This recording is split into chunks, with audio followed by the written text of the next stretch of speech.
สาธารณรัฐประชาธิปไตยประชาชนลาวได้เปิดกว้างนโยบายการเชื่อมโยงเศรษฐกิจกับสากลนับแต่ซุ้มปี 1980 เป็นต้นมาตามแนวทางการเปลี่ยนแปลงใหม่ของพรรคและรัฐบาลโดยเน้นใส่การสร้างเศรษฐกิจกลไกการตลาดตามทิศสังคมนิยมให้มีความมั่นเที่ยงโดยรักษาจังหวะการขยายตัวของเศรษฐกิจอย่างต่อเนื่องและสืบต่อนำพาประเทศชาติให้หลุดพ้นออกจากสถานภาพความเป็นประเทศด้อยพัฒนาตลอดระยะเวลาของการเปิดประตูเชื่อมโยงเศรษฐกิจกับสากลผลสำเร็จอันพ้นเด่นที่สาธารณรัฐประชาธิปไตยประชาชนลาวสามารถยัดแยงมาได้จากขบวนการเชื่อมโยงดังกล่าวนั้น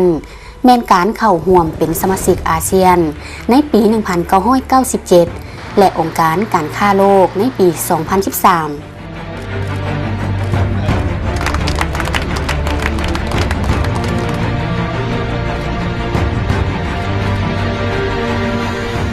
การสร้างสภาพแวดล้อมที่เอื้ออำนวยความสะดวกและโปร่งใสให้แก่การดำเนินธุรกิจในสาธารณรัฐประชาธิปไตยประชาชนลาวแม้นเป็นเวียกงานบริมสิทธิ์ที่ย่ำใดพรรคและรัฐบาล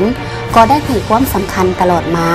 เพื่อสร้างความเข้มแข็งให้แก่ภาคธุรกิจและก็เป็นการจัดตั้งปฏิบัติทางด้านความโปร่งใส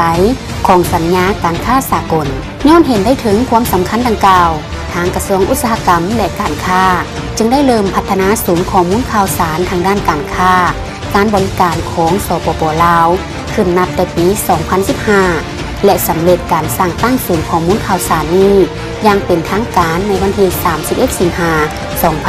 2017 หรือมีชื่อเป็นภาษาอังกฤษแมน Lao Service Center ซึ่งเป็นบอนสนองการบริการข้อมูลด้านการค้าบริการไปเคียงคู่กับศูนย์ข้อมูลข่าวสารด้านการค้าด้านสินค้าหรือมีชื่ออื่นเป็นภาษาอังกฤษแมน Lao Trade Portal ที่ได้รับการสร้างตั้งขึ้นในปี 2012 จุดประสงค์ต้นตอของการสร้างตั้งศูนย์ข้อมูลข่าวสารด้านการค้าบริการนี้แมนเพื่ออำนวยความสะดวกให้แก่นักธุรกิจนักลงทุนทางภายในและก็ต่างประเทศรวมทั้งสาธารณชนทั่วไปให้มีความสามารถเข้าถึงศูนย์ข้อมูลข่าวสารที่มีความจำเป็นสำหรับการดำเนินธุรกิจที่เกี่ยวข้องกับการค้าและการลงทุนด้านการบริการได้สะดวกสบายและมีความว่องไวขึ้นกว่าเก่าโดยผ่านระบบอิเล็กทรอนิกส์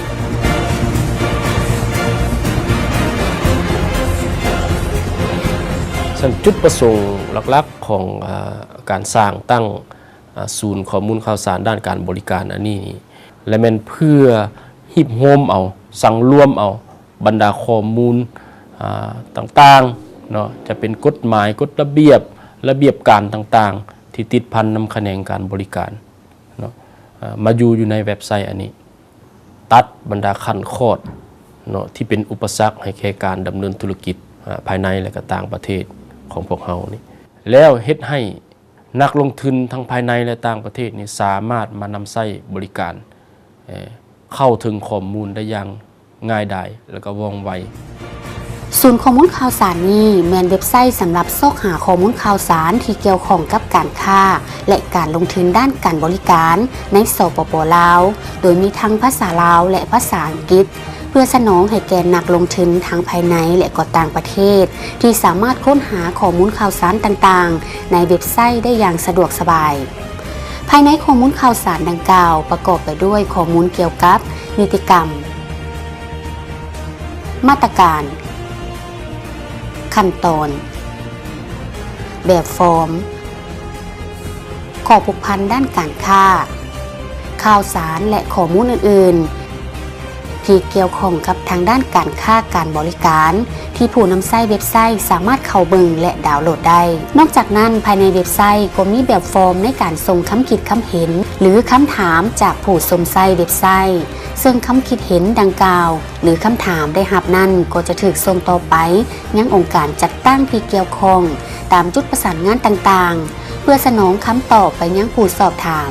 โดยผ่านหน่วยงานคุ้มครองและบำรุงรักษาของศูนย์ข้อมูลข่าวสารดังกล่าวที่ประจำอยู่กรมนโยบายการค้าต่างประเทศกระทรวงอุตสาหกรรมและการค้า